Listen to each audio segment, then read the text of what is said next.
your enemy can't know what you're planning when you don't know what you're planning either. But NME has been trying. They really have been doing as much research as they can on this team, but they've straight up said, we give up. We're going to just outplay them best we can, and they're going to come out the gates with a Fizz ban. Rengar also banned away on the side of Noble Truth as we start this pick and ban phase off. Yeah, and NME eSports is a team that came in ranked number 2 overall in terms of seeding.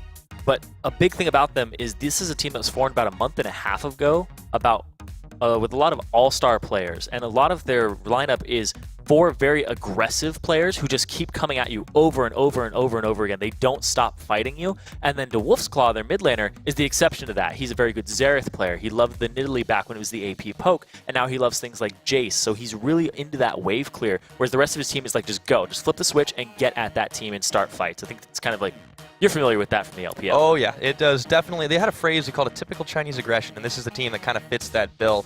As you mentioned, Wolf's Claw is kind of a little bit different, but they've been kind of training him. They want him to flash in rather than out. Yeah, they've been kind of cracking the whip on him. He does have that pocket Vel'Koz, and I don't know how great that is to flash in with, but, you know, we'll see what he does. You know, maybe if they line it up just right, and then all of a sudden you're disintegrating the life forms, you know, we'll see how it goes. But we could see the Vel'Koz pick. They don't want to necessarily reveal too much in this round, especially as favorites. We might see some really unorthodox stuff. Yeah, and a little funny thing about the Wolf's Claw, he used to be on Area of Effect with Elements, and he never got to play Vel'Koz, because every time they had the opportunity to get it, Elements is like, swap it down to me, man. I want to support Vel'Koz. He's like, come on, I want to play that. The Trundle was the one that I remember, though, always from Elements. That was pretty crazy stuff, too. But yeah, he never really got to shine the way he wanted to. Ziggs was a big pick for him, but not by choice. He always had to kind of do that to fit his team's style. Yeah, he liked the wave clear as well, though. That does suit his style a little bit. His team kind of forced him into that Ziggs pick, but now he's going to have a lot more options for that wave clear. Speaking of kind of forming in with the team, CatGod, you know, he's played a number of roles as well. Previously mid laner, he was jungle for a little while. They've had him go top, and he said he doesn't like playing it in solo queue, but he's okay with it for the team because it works a lot better for the comms. Yeah, he wanted to be mid or pretty much anything else. Like, top lane is his least favorite role, but they needed him to do it, and he is actually the captain of the team, and that's why they're the Caxton 5. Ah, it's Motown, and it fits. They have a lot of stars on this team, though. You mentioned, too, Otter is a really fantastic laner. He fits into the team fights especially well. He handpicked his support. Body Drop, he said, that's the guy I want, and they have an incredible synergy. You can see why. Yeah, and Body Drop is somebody that I actually recognize for his Thresh play back in the day. It's pretty much on par with where Sheep is in his Thresh play. Like, they both play this champion, and they are known for it. And then Body Drop, he's not as potent on many other supports. I know his Nami is his backup, but that's not what he's going to get today because it's taken away by Noble Truth immediately. Yeah, and speaking of Noble Truth, too, they have a lot of, like you said, swap around, too. We actually had, like, Razluck maybe going into the mid lane, but we didn't know what he would be playing. He's playing jungle this game. Again, they don't even know, an enemy doesn't really even know who's playing what. I mean, it's almost impossible to research this team, and that's the edge that they have going for them, so we'll see if they can make that happen. Yeah, I don't even know if they know who's playing, because when I talked to them, they gave me their lineup, and this isn't the lineup that we're seeing loaded in here today. Yeah. Razluck was going to play mid lane. He's actually an AD carry by trade. If you look at his history, he's got like hundreds of games of Lucian, Caitlyn, and then Vayne, and those are his top 3. Jungle Lucian, man. Oh, no. No, the Kha'Zix is going to go mid, I swear. The Kha'Zix, though, and he's going to play jungle, which is a role that you haven't seen him play in solo queue. He was on the roster as the mid laner for a bit, and now he's just swapped over to jungle. And it's really crazy, and I don't actually see Leonard on any of these things that I have in front of me, but he is the true wild card. And speaking of wild cards, we have a Draven lock-in right off the bat as well. And that's going to be a pretty interesting lane up against the Sivir. It's kind of an all-or-nothing sort of thing.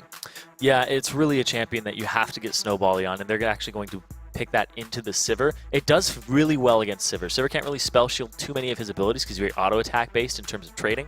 So that's a really good pick up there as a counter pick. Yeah, absolutely. On the other hand, too, there's the Braum for support, and that should be mitigating a little bit of the fact that Draven's going to be dishing out a lot of early damage to his Unbreakable. Comes in handy there as well. Gets in front. You don't want to be feeling the Winter's Bite in lane. Yeah, the Winter's Bite and concussive blows to follow it up. Sivir has really good follow-up on these types of things, especially with the minor buffs and tweaks to her with the Boomerang Blade range, and also that doesn't interrupt auto attacks. Oh, that too, yeah. And we heard we were going to see something a little bit different, and it does get locked in. That's going to be Poppy. The real question, I doubt it's going to go mid. We might see that top. No, the real question is it going to be Scarlet Hammer or not? Because last time we saw a Poppy, it is the best skin. With Vizichachi, it was the Scarlet Hammer Poppy, and that Poppy did extremely well. And it's up against a Maokai, too. It's not going to have, when we saw it previously, it was against a Mundo. Maokai has a little more bully potential and wave clear at the start of the game. So we're going to have to see how that Poppy ends up going. And also at the same time, it's very susceptible to lane swaps. True that, but there's definite advantages of this for team fights. If you look across the board, the way that Noble Truth's going to want to try and play this one out. I mean, when she pops her ult on, there's only one target that can take her down. If you pick somebody that does no damage, you take maybe Braum, maybe Maokai, you're going to have a really, really nice window to be able to deal some damage to the enemy team that they just literally can't do anything about. Yeah, Sivir, though, can kind of kite that back with the ultimate and has the spell shield, so she'll be able to soak a little bit of the damage, but at the same time, I think the primary target there would probably be the Xerath that he dives the back line for. Yeah, that's true. And if you're getting in Xerath's face, he's not exactly very comfortable on that. We've always seen this kind of snipe compositions being built. You see what enemies getting at it. They kind of want to chase, but at the same time, they have some options to be able to get backline damage. This has been one of Wolf's signature champions for a while, and they're allowing him to play it. Yeah, DeWolf's Claw has just a very large champion pool with multiple ranged champions that are all mages for the most part that have poke, and it's right up his alley. You know, the Jace is something that got banned away from him, so he wasn't able to pick that up. So this is kind of his fallback in these situations. Certainly seems to work pretty well from them. So we see the full roster lined up here. Last pick, Orianna. Pretty much no surprises there. That's kind of your fallback safe choice for the mid anyways. Going to be difficult to gank, going to be difficult to really get in the business of early game, but the lane to focus, I mean, they may want to swap, as you mentioned, against the Poppy. Yeah, and I don't know how much Nocturne's going to be present in the early game from Inori. He might get the Feral Flare and just wait around and stack that up, so the early game pressure is not going to be that high. They're pretty much going for wave clear here, and the bot lane would be where I think the most of the action this early game is going to be, unless it's a lane swap. I think it makes a lot of sense, too, and again, the Nocturne, as you mentioned, it probably won't come into play too much until the later stages of the game. The Kha'Zix has potential to get early game snowball going for his team as well, or rather, instead of that, and he could focus that bot to try to give an easier time to Nocturnal, but we'll have to see where he chooses to go. That's going to be the real key to this game for Noble Truth. Yeah, what I really love about this NME eSports lineup is that they picked to their personalities for the most part. The Wolf's Claw, we talked about how he likes to poke. He picked a pokey champion. Then the other four members, I said they're the go team. It's a Maokai, Nocturne, Braum, and a Sivir who's just going to help everybody else. If you have an AD carry that wants to get into a fight and go, Sivir's pretty much the AD carry for you. Yeah. So all of these guys across the board just pick to their personalities and playstyle, and I love that coming into this game. Enemy not holding anything back, but we want to know what you guys have to say. You can go ahead and hit us up on at LOL Esports using the hashtag LCS expansion. Let us know your predictions and prophecies for this game or any other ones going forward, but we're going to get loaded onto Summoners in just a minute. I cannot wait. This is going to be a stellar game. Yeah, I'm really excited for this game, especially since it's pretty much a big underdog story here. Like, Noble Truth are coming into this with everything against them. 3 of their normal roster members are ineligible to play, so they brought in 3 other people. This is a team that has played roster musical chairs, and they're trying to find something that works and throwing some curveballs. So we'll see some crazy stuff here today. So if you guys like crazy League of Legends, don't go anywhere, because oh my god. Yeah, well, anytime there's a Poppy locked in, like I said, I'm praying for the Scarlet Hammer here, but we'll see what happens. That's going to be a really interesting lane I'll keep my eye on especially, but yeah, that's going to be incredible. Oh, man. And the biggest thing here, the key to victory for Noble is that they're unscouted, right? We talked about that. And they kind of fear enemies' laning phase. So they want to get out of the laning phase as soon as possible. And when I hear that from a team, I think, all right, as soon as we hit level 6, we're going places. We're just abandoning ship, and we're going to go fight you in random places. We're going to go into your jungle as 4 people, and you're going to be like, why is he at my red? Well, what's going on? I'm really excited to see what happens in this game. Yeah, this one should be pretty awesome. And, of course, the current lineup, Noble Truth, yeah, Tauntington's that top laner, and, you know, well, he's following in the footsteps of Vizichachi here. We'll see if he can pull off the same success. He's the guy that I was actually talking to beforehand. He was the support of the team and swapped up to top, and he's like, we're just going to do something absolutely crazy this game. So, taking the Poppy, and it looks like he's making his trek down towards bottom lane. Yep, they are going to do a line of scrimmage startup, though, all else things considered. But you look at the mid, too. We talked about how they might surprise people. They surprised even us. We didn't even know Leonard was going to be playing. Yeah, I didn't know he was going to be playing. I thought Razelock was going to be in the mid, and then Logical Dan. Supposed to be the jungler. Supposed to be the jungler, yes. Yeah, they keep everyone guessing, even us. I don't even know if they knew that he was going to play. Maybe just they kept themselves guessing. Hey, Logical Dan sitting there eating breakfast. Like, you're out of the team for a second, and we're going to bring in Razelock and then Leonard. The name Team Confusion is currently up for grabs. Oh, yeah, there's Team Confusion 2.0. Yep. That's basically what these guys are here. So you see Cax making some moves in the top side jungle, trying to get a little bit of warding out early, but they don't see anyone there. Wondering where that Poppy is, and Tauntington, opted to go for the bot side too, and he's just waiting. Patient Poppy in the brush. Yeah, I'm not 100% sure. Actually, you know what? I'll make some guesses here. The reason he's in the bottom lane is because, like I said, it's kind of one of those matchups where they want to do something completely unexpected. So why don't you send your Poppy to bot lane, have him chill there for a bit. Maybe he'll sit in that bush. Maybe they don't check it, and then they send the 2 people down bottom, and it's a 3-man gank. Yeah. Because they're starting on this side. And that's where the AD carries are. They're situated over there. Could be. So this game will get underway. The lane's going to be normal. And, of course, we are going to see both the red sides of the jungle going to be taken up here, and it's not really seen out by Noble Truth, but yeah, they don't send enough so people. They think it's a lane swap, but it's not. There we go. Boom! Right onto Otter as they start this one off, and all of a sudden they realize the mistake. He's having to flash away. This is going to be a quick first blood unless he can get away. Exhaust is down. Heal's already burnt. The flash and it's going to go over to Nocturnal. Noble Truth picking up the kill. I hope you like quesadillas because this is going to be a lot of cheese coming out here. That was awesome. That was a great strategy. No, I hate to use the word cheese, but that was ridiculous. They made Otter, he's a really good player. They made him think it was a lane swap, and in a typical lane swap, you want to push up. You want to zone the person. So Otter was doing the appropriate thing in that situation, but they punished him for him being very intelligent and knowing that he was going to do that. Yeah, absolutely unexpected. And then he immediately teleports up to the top to deal with Cat God, loses almost nothing for it. Noble Truth with a brilliant start to this, and just tilt them maybe. Yeah, but they do lose their red buff because in the meantime, Inori was taking the red buff of Razor. Or Razelock. Yeah, that is one thing they did give up that's very true, but they pulled off quite a bit of little extra gold to start the game off in exchange for it. Now you do see Tonington going for the flash start. We didn't really touch upon it. Of course, it's going to be kind of happy slaps up in the top lane for a little while, so we'll talk about that later on. I think these junglers, you said that Inori's not going to be really making much lane presence early on. I think that kind of puts some pressure on him to do that now. At this point, I think he's just going to go for the Feral Flare and farm up. Like, I really think that's what Inori is going to do in this situation. He's going to have some pressure on him, but NME, they should be confident in their abilities as just solo queue players in order to keep these lanes in their favors, because they're basically playing against Diamond 2s and 5s as top-tier challenger players. Well, and they know they have that little edge going for them, and they'll just have to rely on the fact that they can outplay as the game goes on. So we'll see if that starts trending that way after this big first game play for Noble Truth. They are pushing Body Drop and Otter back a little bit, but he's able to Unbreakable up a good chunk of that damage, but those axes are still spinning, and Nocturnal is zoning Otter away. Yeah, it cost him a lot of CS when he died and just missed that first wave, missed these power spikes that Draven is going to have over him. Draven is one of the scariest AD carries to be behind in the early game because he's just going to run at you with those levels. Yeah, it's pretty terrifying. Now, Inori actually shows some face in the mid and takes a command attack there. Pretty low, but he's got the double buffs. Has to be careful not to give those up. You see Razelock moving around as well, and both the junglers kind of hanging out towards mid, but not doing much else. Axe is going to trade a little bit of damage with Tonington, but he's a tree. He'll get over it. No need to get sappy. Well, he might just leave. Well, our producers are like, ah!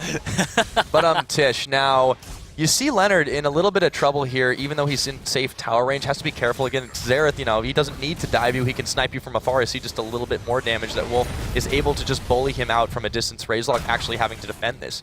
Pretty much bullying out 2 people simultaneously. Body drop. Oh, Nocturnal still kiting away. He gets the stand aside too, and yeah, Body Drop really not looking as tanky as he could, only sitting currently on the Relic Shield. Relara's doing a really good job at poking aggressively too, and it's not the easiest thing to do with Nami. No, not at all, and especially against a Braum, who if you misposition once and eat the Winter's Bite, you're going to get slowed, and then the Sivir can follow it very easily, as he just uses his Unbreakable towards the Draven, and just soaks all of that damage for the Sivir. So Otter would be in a great situation there. Yeah, absolutely. So it looks really good on paper, but right now it's not playing out exactly quite that way. You have the CS about to even out, so Nocturnal definitely focusing a little bit more on the harassment. Ooh, nice double bubble, though, for Relara, and immediately the Unbreakable Body Drop just does not want anyone to get near Otter. He's doing an excellent job of protecting, but he's taking some abuse in the process. Doing a really good job of juggling these. His inspiration keeps going up, or admiration, there you go. He gets inspiration from it, too.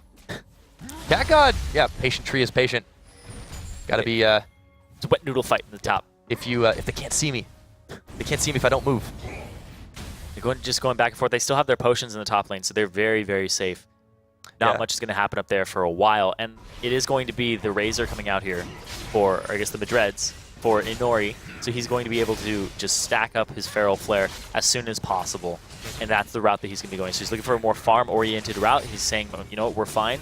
We can just coast into this and just take it easy. No need to just go after the lanes very early on. Well, there's not an extremely huge lead in the gold. It's only about 400 differential, and that dragon might mean quite a lot. Noble Truth could be eyeballing that one, but they have to do more than just put a little bit of lane pressure if they want to. You do see Razorlock coming around the side for this mid lane gank. Gonna get the jump on Wolf, force the flash away. Still going, but the heal's already on. Now there's a teleport coming in, and Leonard, right to the arcane. He got 2, got 3, not enough damage, but CatGod is here, and Razorlock could be in trouble. Tauntington now with the teleport. He just hit 6. The shockwave gonna land on Caxton, body drop. Tauntington, though, has his ult on, the diplomacy, and Inori diving in as well, but nobody's gonna get taken down just yet. Razorlock able to get away, but man, was it close. Yeah, that was actually a really good teleport in from both of the top laners. Nobody ended up dying there, but it is going to be a little bit of an advantage here for NME as they're going to continue to push. They got some extra waves, and the gold is almost even because of this. There's definitely a little bit more pressure that they've been able to put out, but Noble Truth doing a more or less decent response to that one to try and answer back all the way. And, you know, Leonard had a pretty good shockwave. It's just earlier on in the game, you can't get those massive money ones that'll take them down. Yeah, the shockwave scaling is extremely important, and then when you start this game with very, very little AP and the base damage on it is a huge factor, so you have to wait until later in the game.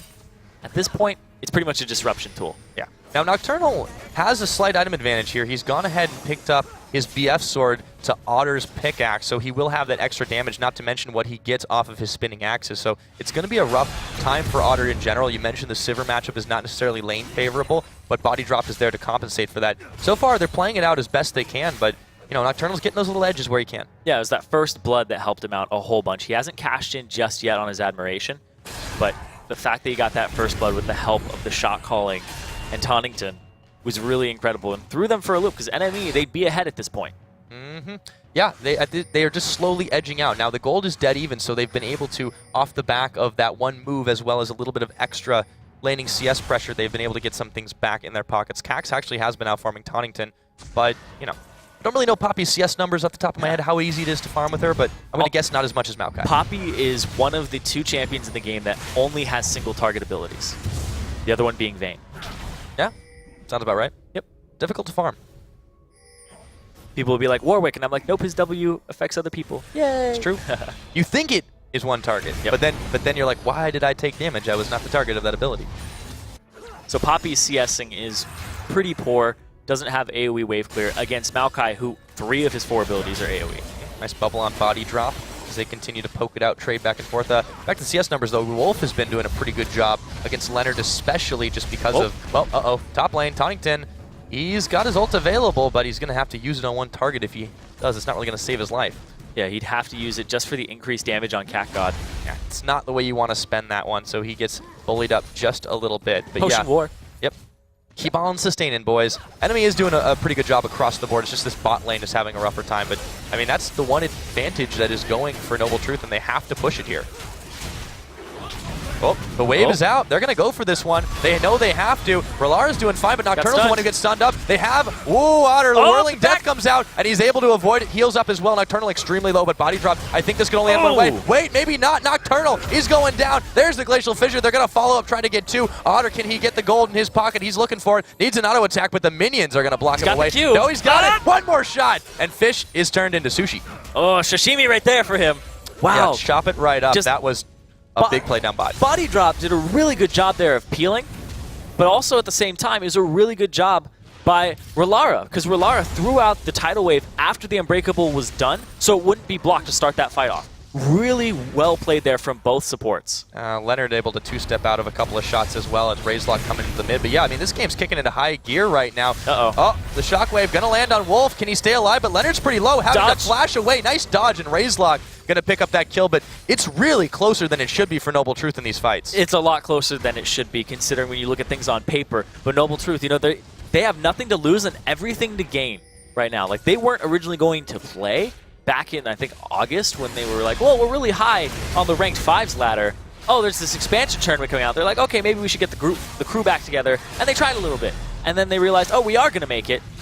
And then it's like, well, let's get a ragtag team together. And look at that. They pick up a dragon, and they even up the gold once again. A little fight off the back of it, too. Yeah, Nocturnal has to be careful, though. He's taking far more damage than he's able to dish out. And, of course... Oh, there he goes! Oh, here comes Inori. Jumping on. Nocturnal could be in trouble having to flash away as well. Razorlock slow. They have a little bit extra damage, but they're within tower range now, and they brought Leonard to the party. So he will be able to get away the rest of the team. But, again, NME just showing off this aggressive nature of theirs, and they're nearly pulling it off every time. Man, that Nocturne ulti, he was just coming over the trees and just floating at him. He looked really scary, but look at this. Another really scary thing. That's the other spooky ghost. And Atonica is going to have to pop his ult off as well. Give him a few more seconds of sustainability. Might be able to get away. He's going to burst his way into tower range, and he's just going to dip, duck, dive, and dodge out of a couple of skill shots from Wolf. Heroic charge, put on the dancing shoes. Something like that. And I think he's always wearing dancing shoes. Well, so sometimes he wants to, you know, be a little more formal. Well, sometimes you need to tap. This tower might go down pretty quickly here. They are able to poke it just enough. One more shot should do it. Wolf's going to float over with a stiff breeze. So that is one turret. First one of the game going over to NME in the mid side. Meanwhile, Nocturnal will continue to poke down this wave in the bot, but they are bringing Otter and Body Drop back. This bottom lane has pretty much been equalized. Also, the fact that Draven got killed is going to slice his adoration. I keep doing that. I'm like, inspiration, adoration in half. You have inspiration for your adoration. I know. Yeah, that's a real big problem. It's so frustrating as a Draven player to get a high number of stacks only to have that reduced by half when you are taken down right before you're about to get a kill. I mean, that's a huge amount of gold that just completely gone. Makes you a little greedy for the kill, too. He almost had it with his whirling death before. Very true. Yeah, and he's getting just pretty body close. Drop. It was just body drop. That is a really, really good story there that Otter, they're looking for supports. You talked about it earlier, where Body Drop is the hand-picked support of Otter. He's like, I want this guy. I want him on the team. I think he's the best support for me, and he fits my playstyle. And they showed it there. Otter backed off. Body Drop was like, okay, I'm going to peel, but not by following you. Instead, I'm going to peel by just smacking them and killing them. Yeah. They really have been showing off that synergy that they have as a team. Yes, they might go incredibly, almost mindlessly seeming aggressive as a team together, but those two in particular have a phenomenal synergy. The whole team knows when to go in, and really, they've been showing it off despite not having a massive lead here. They had a bit of a deficit to start the game. They completely brushed it off. I mean, some teams, lesser teams, would tilt off of that. They would mentally start bending a little bit in one direction and just not playing it out as smart in the early game, and that's one way to beat some of those teams, but it doesn't work on NME. And look at that, Inori getting another buff stolen away from the enemy, working towards Pharaoh Flare from the Briggle's Lantern. It's stolen away from the Noble Truth? Yep. There we go. So, they're going to go for this one, and they get a couple of stacks of concussive blows, and they have to get the ult on Otter. He's exhausted here. Relara is going to send the wave the wrong way. The bubble, it's going to get spell shielded up, and they have the Glacial Fissure on. Oh. That should be a pick, and it's Otter going to be able to take down Relara. The Whirling Death going to come back. Otter staying alive, just barely, and meanwhile, there's a bit of a trade going on in this mid-side. Wolf, the shockwave coming in. Leonard able to dish more damage than he's taking. The blue buff's going to help. But yeah, it's a 2v1 all of a sudden. Leonard has to realize his days are numbered here. There's the heal out. Leonard, he's going down. That's Wolf getting the kill credit. Meanwhile, Razorlock, he falls before he can take down Otter. Nocturnal was not quite close enough. Nocturnal very low on the HP bar too, and Body Drop very healthy. Otter and Body Drop are doing a fantastic job in this bot lane. They're basically staggering a 2v3. And Inori, he went towards that mid lane, and Wolf, he actually had his flash up the entire time, and he didn't flash the shockwave. He was completely confident that Inori was going to back him up in time. Yeah, and the vision control here has enabled NME to really take these plays like they just took down that mid tower without really any repercussions. They spotted Tauntington out immediately. There was no one there to back him up. Now CatGod teleporting into the bot. Nocturnal, he's on the wrong side. He's just going to go down to Body Drop. They didn't even need Cax for that. Nope. Body Drop, you know, death is the greatest CC, and he's peeling for his team. Mm-hmm. Sometimes Shield becomes Smashing Door. Oh, 2-0-3 for Body Drop. He's living up to his name right now. Absolutely, and everyone across the board is doing at least reasonably well here. They're going to combo up. The Tree and the Mustache Man are going to be taking down this tower very slowly, I might add, but they're going to get some help from Otter in just a second, and that is going to take the turret score 4-0. NME eSports rocking and rolling through this early game. It's like a cartoon I would have watched as a kid. The Tree and the Mustache Man. Still time. I know. I think Riot might own the rights to that, though. Maybe, we'll have to see. But anyway, they're going to continue to push this out. They have a lot of wave clear here on this composition. Yeah, Razorlock jumping in, spell shield's down. Otter feels like he might be able to take this. Cax is here. Bubble's not going to land. Twisted advance onto Relara. They're going to try to focus him, but he flashes away. Razorlock now, he's got nowhere to go. Trying to stealth, trying to One more flash would do it, and he gets out of there, but not for very long. He goes down. Body drop the shockwave, of course, and it's still not enough damage. You talked about the scaling. Wow, what a snipe for Wolf as he manages to pick off Relara. So in the end, it was messy, but it was a 2 for none. Relara's just getting cut up and cooked. Look at that. Just ridiculous. 0-3, a lot of pressure on that bottom lane. When I got out of champion select, I was talking about how there's going to be so much pressure in this bot lane, and there was. And look at that still pressure. Wow, Nocturnal never knew what hit him. Otter was able to pop him down after Cax locked him down. What a fantastic play. They can get a second-tier tower. This is 16.5 minutes. This is crazy. And they're going to continue to push this tier 2 turret down, drag this up in 20 seconds, and they're going to be able to establish vision control of this side of the map. And it's really, really big for this team, but they have to back or else they're going to sacrifice it to Noble Truth. Meanwhile, Tunnington, he's been pushing the top lane, but he's 30 CS behind the Maokai.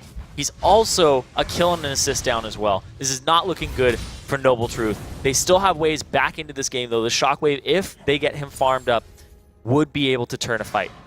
But it also has to hit everybody. Yeah, not only that, he needs some more items, as you mentioned. He's only sitting on the Athenes. The double Dorans has really set him back.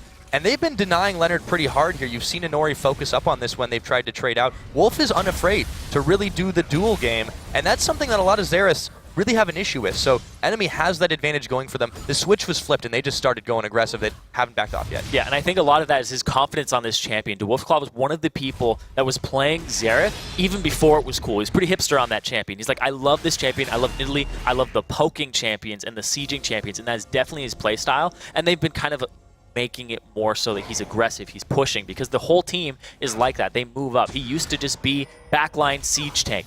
Now he's pushing and sieging. I think he's found really, a team really good. Suits his style pretty well. Growth for him. Yep, Dragon is live, and NME could be looking to take that one. They did seed the last one immediately, actually, so there it goes down. Noble Truth was not in a position to contest that at all. Wards all through their jungle. Big Brother is watching, and his name is NME eSports.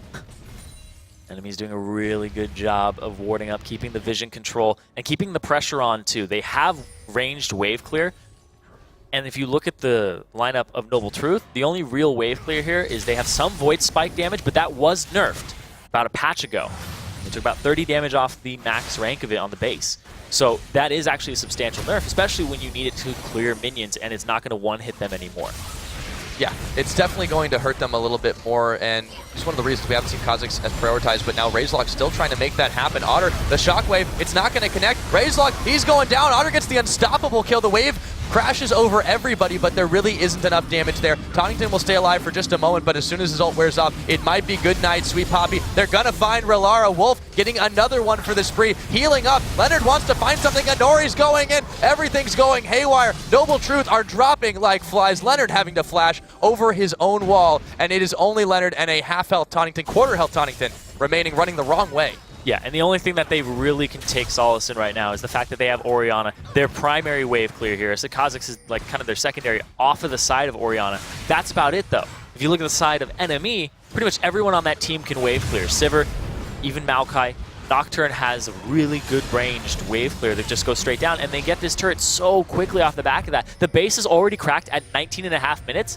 Tonnington, he wants to go for this. He's ulting in. He's got no ult available. He's trying to make something happen TP. with his team. The TP, yeah, just spent down as he never really backed off that one. Lead the charge on Cax, but Cax is perfectly fine with it. Throws down the Maelstrom. Otter, though, might be the target. A spell shield. In comes body drop. Stand behind me, and CatGod going to take down Razelock. Leonard on the run. This entire team is scattering. Noble Truth just has to find something here. They absolutely have to. Nocturnal's in the picture. He's trying, but he's melting. Otter with the godlike kill. 20 minutes in, he gets a double, taking down Tonnington. They're still going. They're not done yet. This is going to be the ace, and it's 8 seconds till Razelock. A triple kill now for Otter, and they can shove down. This inhibitor is good as dead. Yeah, they're going to get this inhibitor off of that. The TP in from Tonnington without the ultimate, which is what I wanted to say, and also on top of that, he wasn't full HP, goes and starts the fight. It's pretty much a death sentence for himself. And then the great stun from the Wolf's Claw, max range there, getting the maximum duration onto Nocturnal, who was putting a ton of axes into his enemy, gets completely 100-0'd, and they pick up that fight